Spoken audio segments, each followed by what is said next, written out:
goal is to pack in as much as possible today. And we'll leave about 10, 15 minutes at the end for questions, and always happy to chat further if you would like to explore a coaching consult later on. So let's see, we've got lots of representation. If you see me looking around, it's because I've got the chat box in front of me. I've got the deck, but we've got some good variety here. I'm also curious to know, one, I can't believe that it's December already. If you'd like to share, I'd love to hear what's one festive holiday activity that you've done so far this month. For me, it's been looking at all of the fun, festive holiday lights around the neighborhood. That's just something that always brings me a lot of joy, and especially now it's an easier sort of socially distant activity. So that's been my thing that I've been focusing on for the past week. So curious to hear anyone else festive activity, something that brings you that happiness. Feel free to pop that in the chat and we'll go ahead and dive in further now. All right. So pop-up Christmas bar, that's amazing. So most of you, I am guessing, have heard about Ama La Vida before. If that is so, if you've attended a previous webinar, or if you are a former or current client, yes or no, go ahead and pop that in the chat box as well.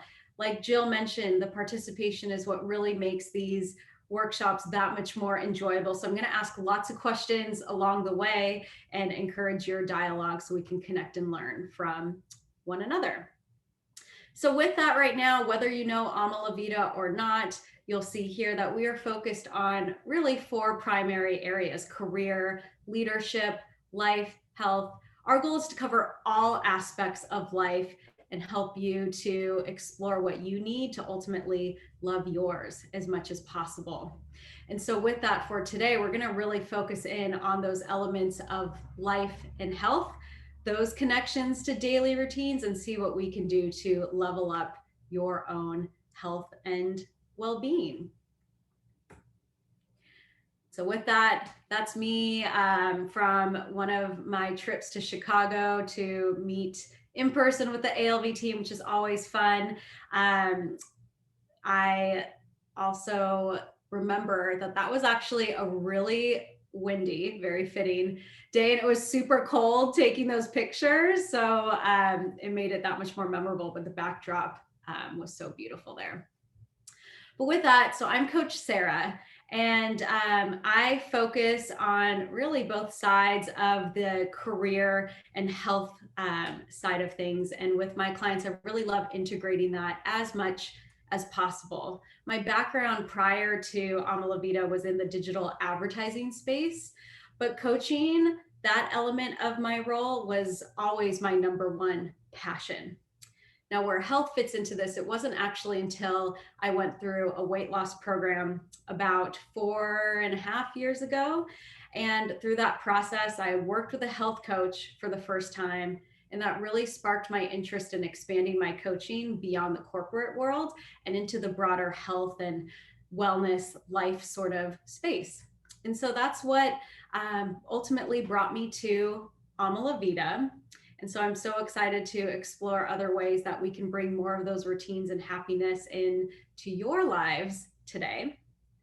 And with that, I'm going to ask another one of those chat box questions now.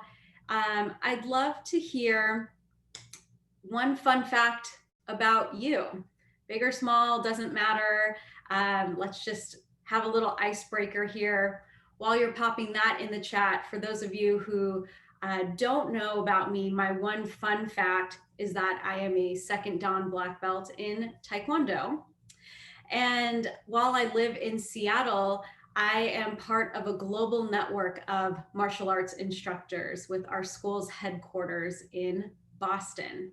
And Taekwondo, I'm going to be referencing that a fair amount today because that's really become part of my own daily routine and something that I love so much that levels up my own health. And so with that, we'll go ahead and dive further into the into the topic. But again, though, fun facts anytime, pop them in the chat. Let's keep this interaction going. As much fun as it is for me to just talk at you, I want to make sure that I'm making this content really relevant to all of you. So I'm going to go ahead and turn my video off now. I will turn it back on for the Q&A. So let's just keep our interaction going in that chat box in the meantime. Okay.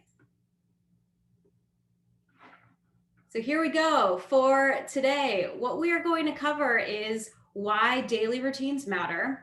I probably don't have to convince you why, because you showing up here today already shows that this is a priority for you. But we'll cover off on that, and then we're going to dive into how a daily health routine levels up our well-being, our happiness.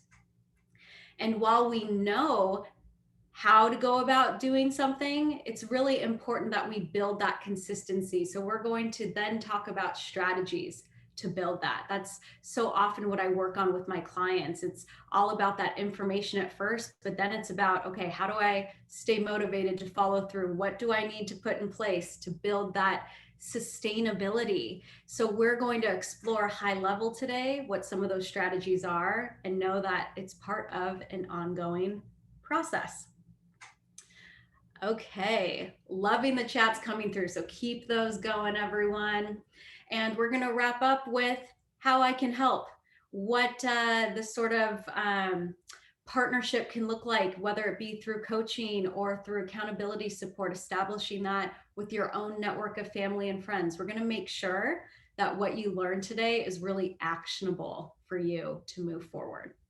And then any questions that I'm unable to address throughout the chat as we move through our content, we will leave about that 10 to 15 minutes at the end for Q&A as well. So rest assured, we'll cover as much as possible, and let's keep on going. All right. So why these daily routines matter. If you've been to one of my workshops before, on other topics like managing stress or how to avoid burnout, then you've probably seen this graph before.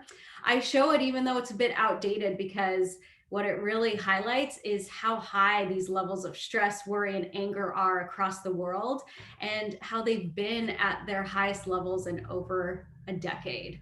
So this is why it is so important to establish routines, do what we can to build that health for ourselves. And the way that this data was garnered was through a Gallup poll. They asked people if they were stressed out a lot of the day yesterday. So if you reflect on your own day, I'd love to hear in the chat now if you yourself were stressed out a lot of the day yesterday. If I'm being honest and transparent, that answer for me was yes. I think it's like two sides of a coin, where I operate at my best when I'm to the wire with webinars and presentations. But then when I am also at that last minute, like the day before, definitely feeling that pressure of timing. So that definitely is a strong yes for me about being stressed out a lot of that day. And by the way, this data is even pre-COVID time. So I just imagine that these numbers would probably be off the charts. So all the more reason that we're going to take those steps now to talk about what we can start doing today. Yeah, closing two estates definitely would be very stressful. All right. So adding to that stress, 2020, it's been a challenging year. I picked this image because I think it's fair to say that 2020 was a bit crinkly, like these numbers here, whether it be COVID or related worries around health, or if there was going to be a paper towel or a toilet paper shortage, or all of the things, let alone just everything else going on in the world. So again, I don't think I need to convince you that it's been challenging, but all the more reason it's so timely that we explore what we can do, what's within our control with our routines to level up our overall health and well-being. And this is why those routines matter. We know that life, whatever it puts in our way, it can contribute to our happiness, but it can also get in the way of our happiness as well. And so there is good news in that, and that is we can control certain elements to really improve our overall health and well being. And a key part of that is through daily routines, is through building habits. And so we are going to really start diving into some of those strategies today.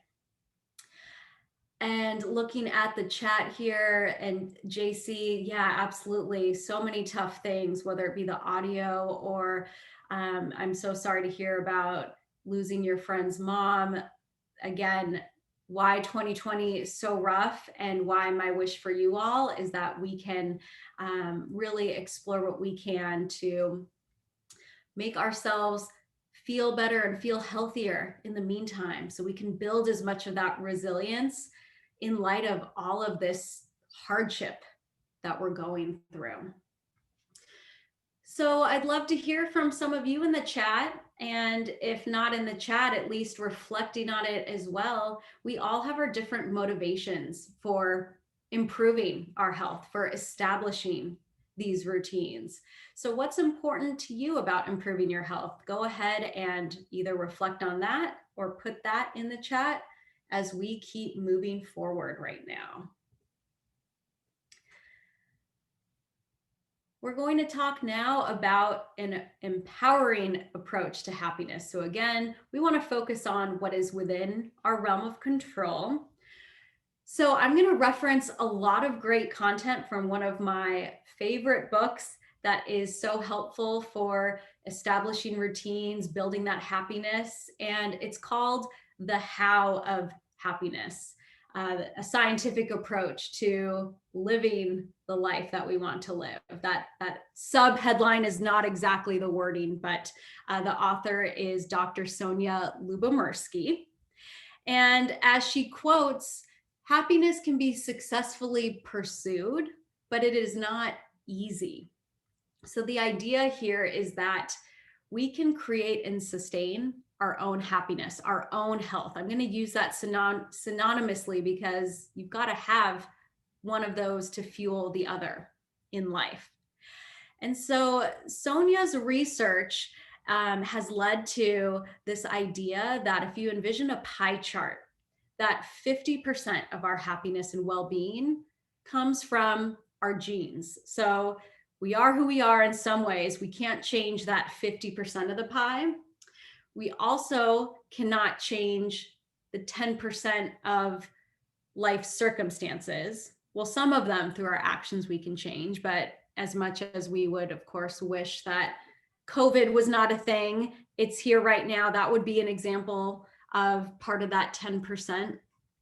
But then the good news here is that we can take action on over 40% of contributing to our happiness through what we do ourselves. And that's where those daily routines that focus on our health comes into play. So I'd be curious to know if anyone here has heard of this idea of happiness through 50% from our genetics, 10% circumstances, 40% based on ourselves. If you've either heard of that model or if you've read The How of Happiness, go ahead and pop that into the chat and we will keep on moving forward. So we're going to talk now about how a healthy routine levels up our well-being. So, okay, I'm glad to see that this is new for some of you here because this is really what we are going to deep dive into. And these topics are really core areas that I touch upon in some way, shape, or form with all of my coaching clients. And through our work together, especially our longer term sort of engagements, I like to break down each of these areas into different steps, different sessions. And really, there's just so much to it But again, my goal for today is that I introduce you to those pieces. We're going to deep dive into a couple of those areas so you can take some action.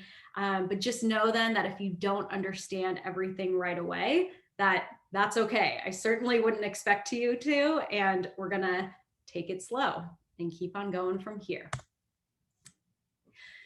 So the idea is that our healthy routines, that they help influence our happiness, our well-being.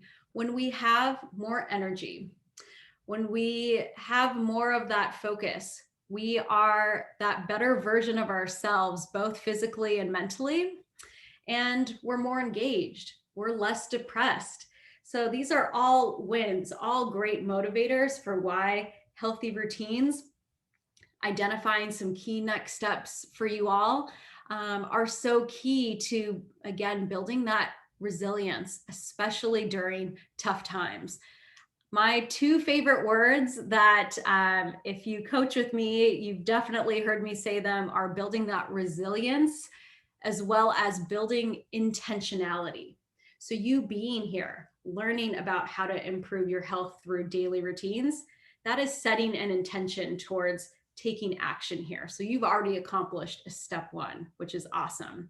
But we're going to build more of that intentionality by talking about strategies, what you can do, and making sure that we leave today with commitments that you will make to yourself to keep moving forward. Let's ask an easier question in the meantime. Go ahead and pop into that chat box. If there was something that made you happy yesterday, what was it? Again, big or small, no right or wrong at any point during the day. For me, I'll share something that made me happy was my puppy. So I'm an animal lover. I don't have any human children, but I have 4 fur babies, a 9-year-old golden, 2 10-year-old kitties, and now a 12-week-old golden retriever. And so we thought, with a global pandemic time, great opportunity to really bring another fur baby into the house. And he is just so stinking cute. Jill has seen him, so she can confirm his just cute puppiness and curiosity is happy. So I'm glad to see that there are others of you with your fur babies that bring that joy as well as some of those festivities.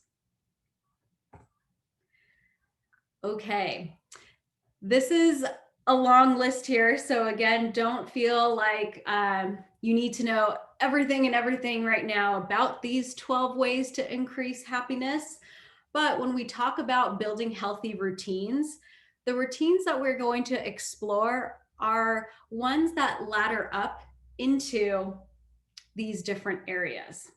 And with that, when you think about that thing that made you happy yesterday, as I talk through what each of these 12 ways to increase happiness are, I'd love for you to think about how that thing that made you happy, perhaps how it fits into one or multiple of these areas. So we can start seeing some of those connections there, because while these are 12 distinct areas that Sonia identified through her research, there are certainly interconnections between them. So 12 ways to increase happiness. These are the sorts of routines that we want to prioritize and focus on for our health. First off, expressing gratitude. So no matter what is happening in the day, always finding something to be grateful for and reflecting on that, writing it down, sharing it with others, really connecting with that feeling. That also cultivates optimism. So again, regardless of what's going on, really having that glass half full instead of glass half empty mindset. So always challenging yourself to look at the bright side of things. Or in the coaching world with my clients, we oftentimes talk about reframing a tough situation, something that's a negative. What can we do? What's an empowering belief? Something to make it positive. That's often through our exploration, something that we build together. Another one, avoiding overthinking and social comparison. That is something that is huge for so many of us, and I'd love to for you to reflect on which one of these really resonate with you as ones that you could see, ooh, like I could really benefit from focusing in on these areas. Because again, while I would encourage a focus on all 12 things throughout life, we did all of the 12 things right now, that wouldn't be a really sustainable way to move forward. So I definitely recommend prioritizing your focus. So let's think about the ones that are going to be most resonant and impactful for you. So overthinking, that sort of rumination, worrying about whether it be personal life or what's going on at work. That's that sort of thing. Versus number 4 is practicing acts of kindness. So just really challenging yourself to do something good, whether it be for you or for others. And just because. That relates to nurturing relationships. So really focusing, regardless of how much more challenging that may be right now as we're behind digital screens, but ways that you can build those relationships around you, whether that be the humankind or perhaps the fur animal variety for all of you pet lovers, animal lovers out there. Developing strategies for coping, number 6. So plenty of opportunity, if we could even call it that, to find ways to cope with just all of the challenges we're presented with right now. And one of those can be number 7, learning to forgive. So with all of the toughness, what's going on, perhaps what's happened in the past with relationships or others, learning that forgiveness, another key happiness strategy. Doing more activities that engage you, that's pretty self-explanatory. If there's something you enjoy, well, let's find ways to fit more of that into your day. And savoring life's joys, similar to, in some ways, expressing that gratitude, but really just having that appreciation for what's going on around you in the present moment. Committing to your goals. This is why coaching is so key. My clients come to me with specific goals that they have in mind, whether it be career transition, leadership growth, leveling up their health, losing weight, you name it. But that commitment to a goal, as opposed to just wishing it would happen, but taking those steps can be so powerful to feel like you're making progress and to actually succeed. And then we've got a couple more here. So practicing religion or spirituality.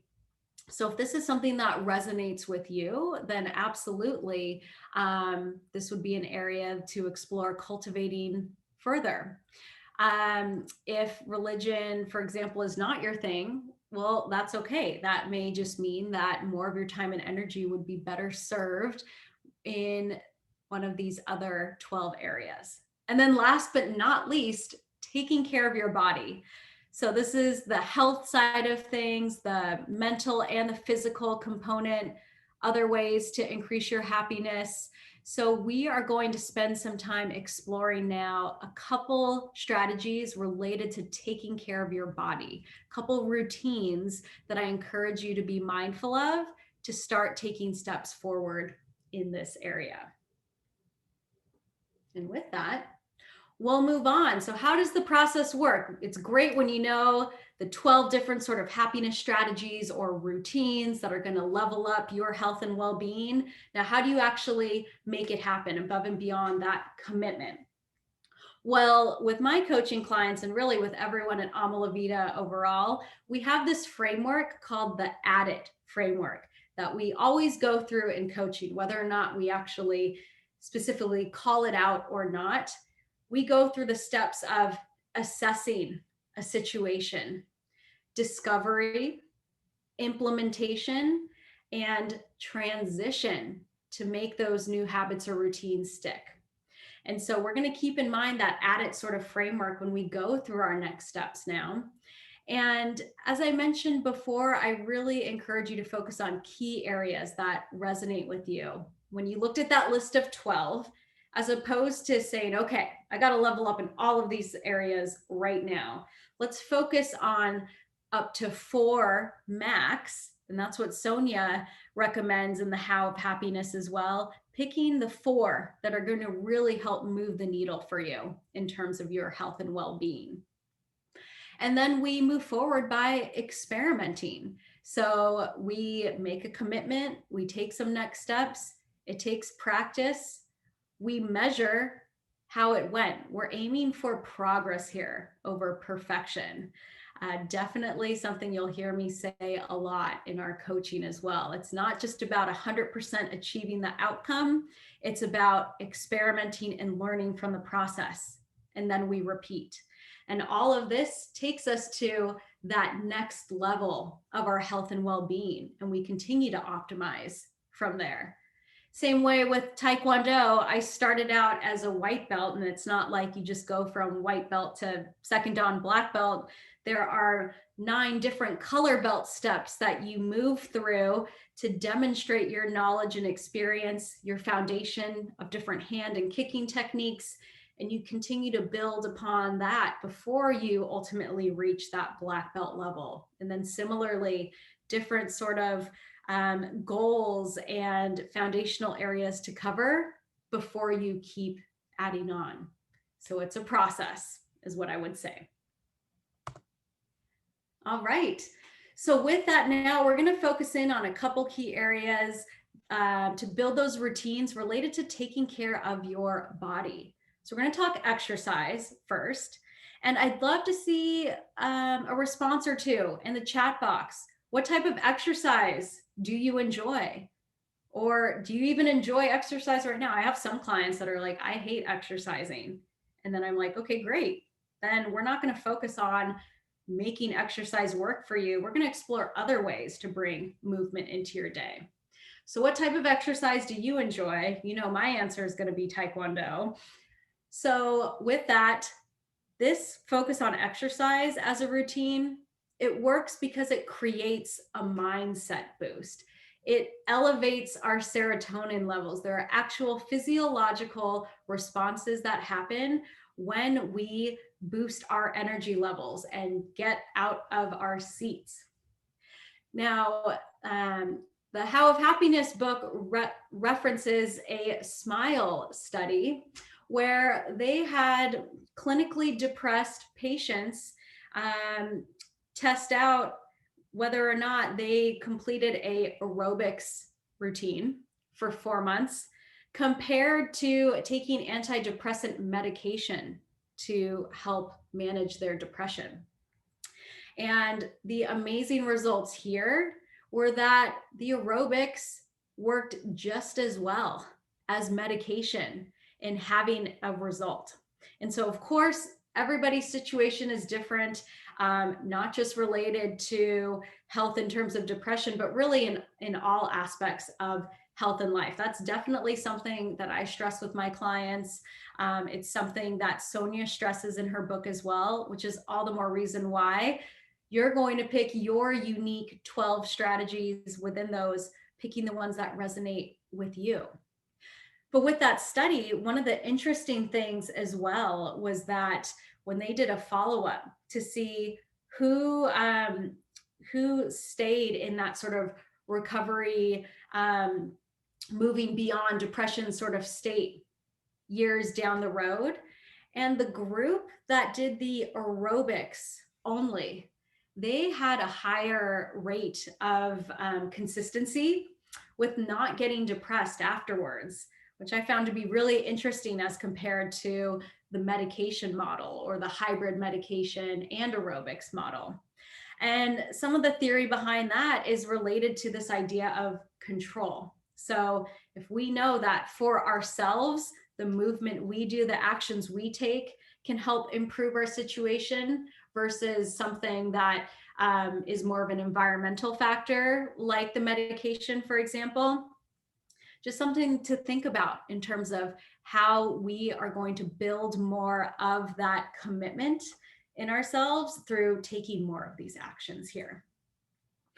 So how to do it? Just like I've seen the variety of options come through the chat box, so this is great. Anything will do. This is all about just getting above whatever your resting level of energy expenditure is. So, walking to yoga to cardio and swimming and jump roping, all of the things, that is how you go about doing it. So, we've got one other strategy for taking care of your body: meditation. So I'd love a simple yes or no in the chat box now, or if you want to add more, that'd be great. Have you tried meditation before? So I'm a yes, but I would say it really actually wasn't until 2020 and COVID global pandemic that I really focused in on this area and had it made it a consistent routine of mine. So yeah, JC, I'm all about the failing at meditation, but it's been recently of having that regular practice. And so the data that supports why it works is that it actually impacts your brain activity. They talk about our left side of our prefrontal cortex being an area that often is activated as part of happiness. And that side gets activated more for people who have a regular sort of meditation practice.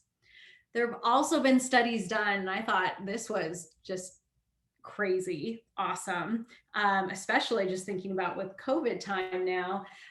Sonia's book talks about a study done with participants who also were given a influenza flu vaccine.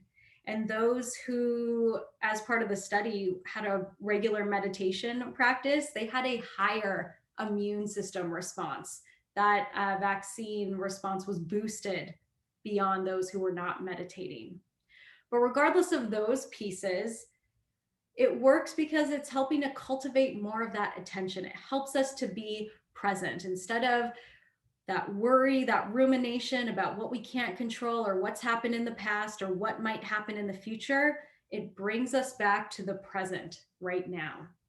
And there are many ways that you can do it. So if meditation sounds like an area that appeals to you to try out, then I would recommend exploring what's going to work for you.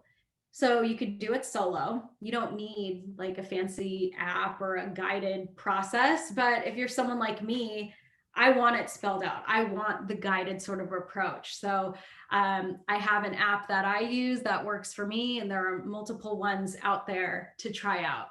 And at the end of the day, it's all about building that consistency.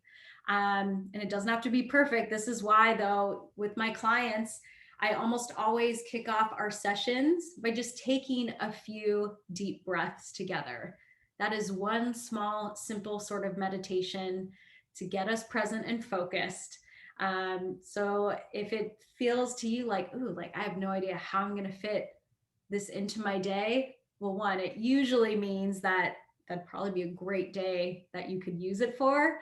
And two, just know that it doesn't have to be really lengthy or really complicated. Just having a focus there is a great start, and you see where it takes you. So great responses in the chat. Let's keep those going as we round out today's conversation with strategies to build consistency. So we've talked about these sorts of routines, these 12 focus areas. You'll confirm which ones resonate the most with you, and then you know that you want to start moving forward with those actions. So many of my clients, they've taken steps before, but then I so often hear that it's the follow through that they do really well for a few days or a few weeks, but it's that consistency over time that's the challenge. So I'm going to share with you now 5 different strategies that can help build that consistency. And then we will start to close for Q&A. So first off, positive emotion. This is one of my favorite focus areas. The idea being that our emotions, thoughts, and experiences, our actions, that all of those are interconnected. So it can be really challenging to think our ways think ourselves into an action if our feelings aren't where they need to be meaning in a way that's going to serve us. So really just focusing on ways to boost your happiness. So one thing for me, for example, new puppy Yeti makes me happy. So I take little puppy breaks as much as I can throughout the day. And it's those small steps, that frequency, instead of, say, waiting till just one day at the end of the week for my puppy time. The idea is that if you can boost a lot of frequent activities and positive emotions, that's going to be very impactful for you. And so some of the strategies that I have worked on with my coaching clients include things like affirmations. So if you have statements that are positive, whether it be about yourself or your situation, repeating those daily, that can be a way to connect with it. Or using your body, again, going back to that exercise component, using your physiology to help shift your emotions, that's a really great starting point. So that's number one. Number two, optimal timing and variety. So anytime you don't follow through on something, don't think of it as failure. It's a great opportunity for feedback to understand, okay, well, this means something wasn't working for me. What was it? Well, in general, something that can create a challenge and follow through that we all experience is this idea of hedonic adaptation. So we as human beings, we're all about leveling up. We also are very adaptable. That's one of our strengths. Yet adapting means that something new and exciting to us, well, we get used to it right away. We get promoted at work, we change jobs, we get married, other life changes, big or small. Those things really seem built up at first, but then it becomes our new normal. And then we're looking at what's next. So to help fight that, really with your goals and next steps, and especially with routines, things that you're implementing daily, optimizing that timing is key. Some of us are morning people, some of us are evening. So really find what works for you. And you can also switch up your approach. So if we go back to that idea of building positive emotion through experiences, while I can say right now, I don't really think I'd ever get tired of puppy playtime, that doesn't have to be the only approach to bringing that positive emotion. I can seek other sorts of experiences. So we keep that fresh. And then number three, social support.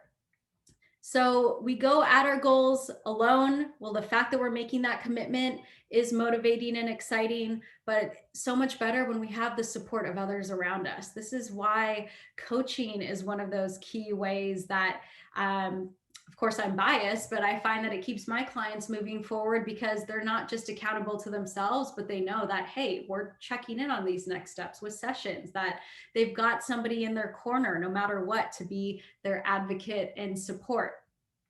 And then just having that connection with others often is a great stress reducer as well. So that's, for me, one of the reasons that I enjoy Taekwondo is that social support element. So groups, classes, that sort of thing, something for you to think about. And then number four, motivation, effort, and commitment. So this is a big one.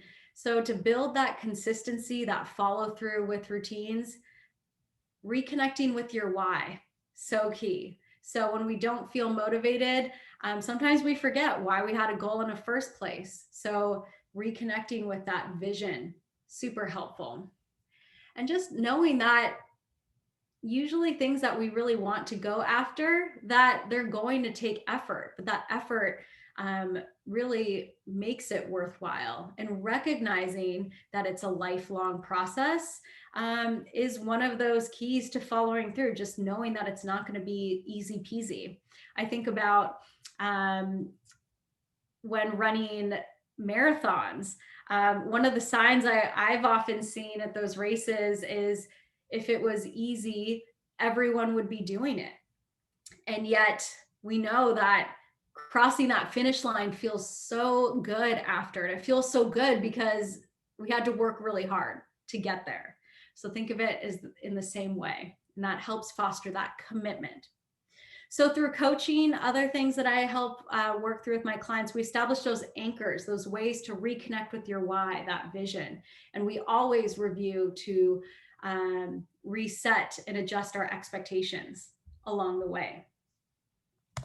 I'm going to take about 5 more minutes here to wrap with this other strategy and in our other presentation elements, and then we'll go into the Q&A. So last but not least, habit. So just even knowing that there are different components to a habit, making it work for you is key to that sustainability. So it's always going to start with the trigger. We have an action, that's our reaction, and there's a consequence, and it's a feedback loop. So taking each of your next steps with these routines and knowing that you're going to build repetition, and with practice, these habits that feel hard at first are things that are going to start feeling more natural to you over time. And I'll keep referencing that progress over perfection. It's not failure if you don't follow through.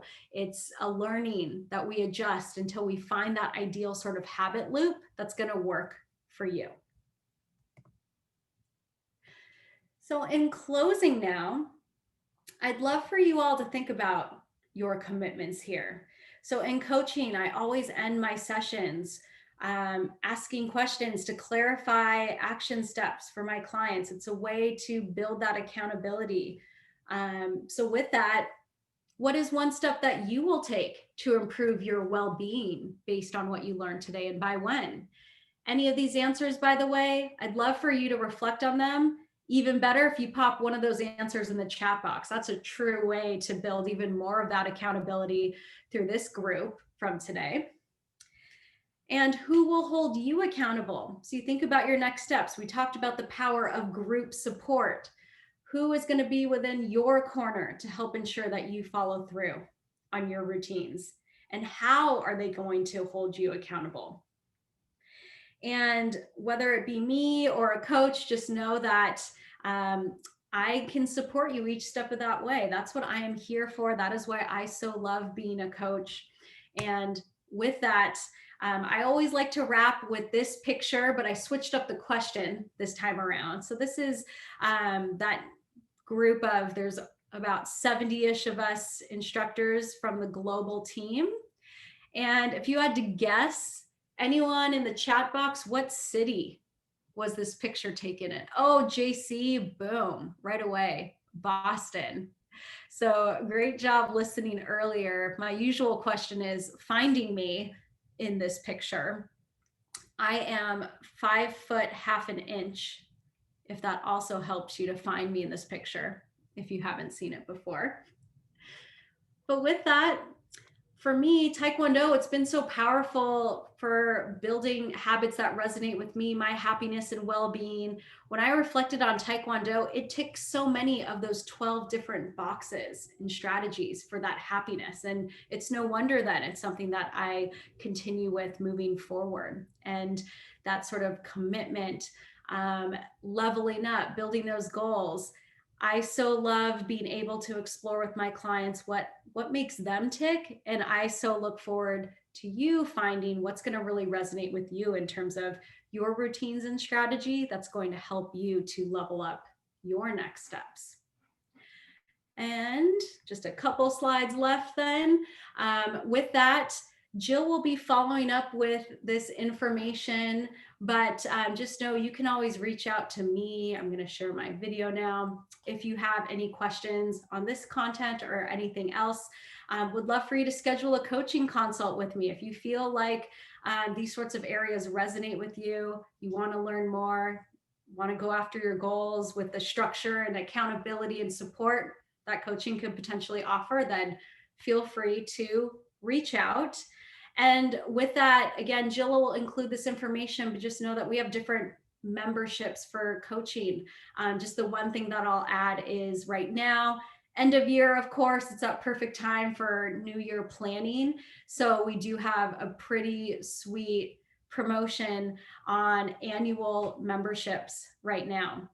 So if you have any questions about that, feel free to reach out, be on the lookout for that info from Jill. And with that, it's been such a pleasure connecting with you all today. And with that, we've got about 10 minutes left for questions that I would be happy to answer. And I will also briefly check in with Jill right now to see if there's anything else that she wants to cover as we go through the Q&A. Awesome. Thank you, Sarah. That was wonderful. Yeah, I don't have anything else to add. I think that, so I put a link in here. So this is a free consult here, that first link. I'm sure some of you are familiar. But how this works is that if you click that, it'll open up to a calendar. And so what you'll do is you'll schedule time with one of our relationship strategists. And they do a really great job of just asking you, what are your goals? What's your intention? What are you working towards? And what they'll do is, through a series of questions, figure out who the perfect coach is for you. So that's a really great start to just begin this coaching journey. If you want to check out more information, please, you can click that second link that I shared, and that'll take you to our personal coaching page, which just shares a little bit more about what to expect from working with us. Of course, our website, I'll also include that as well right here, so you can check out other opportunities, other coaches, different memberships, things like that. And then of course, like what Sarah said, we do have this special right here. So if you do end up scheduling one of the consults, you can just mention that you participated in one of our events. And we have that special code that is unique to you guys. First session free. So you get your first session on us upon investing in a membership. So if you have any other questions, I know that's a lot of information at once. I'll share all of this in a recap email, which I'll include the recording as well. And then other ways to stay connected with Amla Vita, with Coach Sara, with me, with whoever. And yeah, so if you have any other questions, please feel free to reach out, but I will let you guys take some time. If you do have questions for Sarah, we'll wrap that up here. Thanks, Jill, and thanks everyone. So yeah, any questions, feel free to pop those in the chat right now. I know we went through a lot super quick. So if there's anything that's top of mind right now that's going to help get you started on your own daily routines, let me know. Happy to help build off of anything that we covered. Yeah. Or if you have questions about my pets too, that's always great. Yeah, there weren't a lot of questions, but I know I can only imagine that this was a lot of information to retain, right? But there's definitely, I think there's an opportunity. There's a lot of comments about meditating and meditation, normal people falling asleep kind of these. I keep thinking of things that I need to do when I meditate. So would love to know from you guys, and this is something that's just, again, as the events planner, give me a yes if you guys would be interested in if we did something like Meditation 101 or Beginner's Guide to Meditation as an event, something to kind of help you guys learn how to begin meditating, because I feel like that was one of the steps that had the most comments about. So would love to know if that's something you guys are interested in. We could figure out something there. So a few yeses. So I think we can do something like that. That'd be fun. But yeah, if anyone else there, I don't see any other questions here. But I'll still give you guys some time to figure that out if you'd like. Lots of engagement today too. Yeah, I so appreciate it. With the falling asleep. Normal.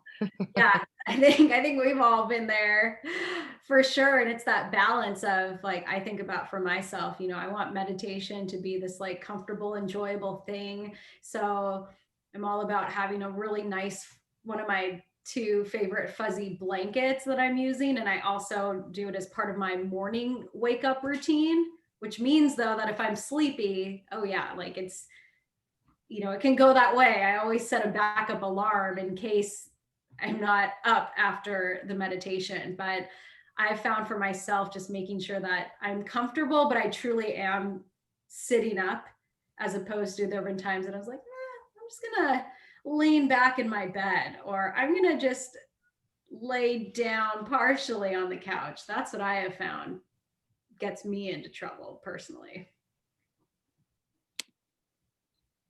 Same. Yeah, I think it depends on the time of day too. I like to do it after I've already done my movement, because then I'm nice and awake Mhm. and alert. There But you it go. takes practice. What was that? I was like, that goes back to that timing Yeah. strategy as well. So you just find Yep. like when it's going to work. Yeah. Whatever works with your schedule, or even if it's meditating, a few minutes before bed. It's we don't need all of the, sometimes my long drive to work. Yeah. Hopefully safely when you're driving. There's a, But what was I going to say? Oh yeah, even if it's, I think sometimes with, unfortunately a downfall of society and health and, personal development is that, we kind of think that, we need all of this stuff. We need our crystals and our sage, and we need our meditation pillow, and we need this, and we need all of this stuff to meditate. It really, really does not need to be that at all. Even if it's just, a few minutes before bed, it's all about just giving yourself that peace and that calmness. So I always just like to remind my own clients about that, with hesitation or, frustration with meditation. It's like, it could be really simple. Start off small, practice like 2 minutes a day, and then build from there. Oh, we do have a question. Wonderful. I'd love more advice on how to combat racing thoughts. For example, when I begin to plan, I go into overthinking mode and then become overwhelmed. mm, yeah, great That's one. like a And then whole webinar. yeah, I mean, racing thoughts, that makes me think about that. What that is one of those 12 strategies of avoiding that sort of overthinking, that sort of rumination, and that can have that physiological effect as well. So, one key, especially with that sort of challenge, is noticing when it's happening throughout your day. Noticing a pattern helps you to then break that pattern. And my favorite go to strategy is finding ways to shift your physiology in the way that you want it to. So if you notice that sort of like stress reaction that you don't want to have, there's a lot of energy that's going in a way that you don't want it to. That's where I would factor in one of those sort of movement pieces, depending on where you are. Is it somewhere that you could do some jumping jacks? Or for me, that's why I like Taekwondo. I like to punch and kick things. I've got a little bopper bag on the side. If you don't have any of that, simply things like, all right, before I dive in further, I'm going to get a quick drink of water, or I'm going to take a few deep breaths. So there's variety there, but just shifting intentionally from that state to something else can be a key first step. I love that. Yeah. So, noticing a pattern helps break the pattern. Yeah, absolutely. That's like one of the biggest things that is creating awareness, even if it's just saying your thoughts out loud. That's a practice that I love to do with my clients as well. As, okay, you're feeling overwhelmed. Let's talk these thoughts out, because our thoughts are just thoughts. Our thoughts are not facts. And so when we can recognize that and sometimes just name them out loud, it helps us to release that tension, that weight that they have over us. Is like, and I'll do this sometimes. I'm like, I am super overwhelmed right now. You know what? I think that I can't get all of this stuff done, and and just like saying them out loud kind of just releases that too. So that's always helpful. But I love Sarah's, when you change your physical state, you change your mental state. So that's always a nice thing to remember too. Yeah. And I see kind of buried in the chat too, Joyce had a question around having paid for a meditation class. She was happy with it, but has since fallen off and feels bad about it. So how can she redeem herself and start back again? So I want to cover, like Jill mentioned, our thoughts are just thoughts. And if a thought is not serving us, the thought that you feel badly about it, that you need to redeem yourself, that's the thought that we want to address. And I would encourage going back to your original motivation or why behind doing that meditation, and knowing that the expectation wasn't that you'd be perfect up front, but knowing that the interest is still there, it's on your timeline. I've had clients that are into running. It's like that idea of my race, my pace. So, just because your timing or that process looks a little bit different doesn't mean that it's necessarily a bad thing. So my wish for you is just, how do you start back again? You do it once, one step at a time. So the goal is just get that meditation in today, and then you do it tomorrow. Yeah. Little by little by little creates a lot. Mm-hmm. Awesome. Small steps lead to big changes. Yeah, absolutely. All right, everyone. Well, we are 1 minute over. So thank you everyone for sticking around. And if you do, like I said, if you have any other questions for Sara, for me, for Amlavita, whatever it is, you can always reply back to that recap email that I'll be sending out tomorrow. And so any other questions, feel free to reach out. Otherwise, take advantage of that free consult and see how we can help you achieve some of these goals, even if it is just learning to meditate, personal development, whatever it might be. That's me and Sara's jam. So thank you all again so much. I'll be sending out the recording as well. And thank you for engaging and being just really awesome today, everyone. And of course, you, Sara, thank you so much for your time. This was wonderful. Oh, the feeling is mutual. Thank you all. Thank you always, Jill, for being an awesome facilitator, and look forward to seeing everyone next time. Yeah. Have a good one. Thanks, everyone. Bye.